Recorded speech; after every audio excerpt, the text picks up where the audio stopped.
edelleen se wincon, millä tällä Chivi pystyy fighteihin kävelemään. Nyt Drake, se on aloittu sitä, ei se ole EA-puolesta murtota, on ihan 505.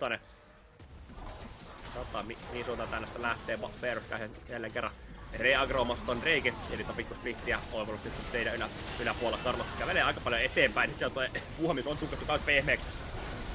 Ei voi Nautilus hirveän pitkään käydä. Nyt menee Loketti on käyttänyt, se kuulee puutuu. Nyt vetää niitä käydä välitellä lämpi ulti. Katsotaan mihin lähtee Karlos. Menee hetki aikaa, menee ultista ulos. Vei aloittaa yhden jälkeen. Toppe ottaa kakisua orjana. Paumi, Toppe on voittaa flässäyllä alta pois, mutta Ryyke kyllä vaan tekee liikaa vahinkaa, mutta Naksu edelleen täysissä HP:ssa. Ryyke on tää pitää 2-3 ottaa, mutta Naksu on täysissä HP:ssa. Nyt Siani, nyt pääsee tekemään sitä mitä haluaa. Pääsee frontlinaan ja lämpiä Toppe. Pystyy vaan pistää sitä vaikaa, pystyy pumppaa takaspäin. Ja vaikka Oivallus hyppää päästä seinän yli, niin tää voi olla, että Chivi ottaa täyden ässän. Ja niistä vaan lähdetään Drakeille haastamaan ja Tombelta aivan valtava ulti tähän fightiin. Chivi ottaa täyden ässän ja tulee ottaa tästä Drake.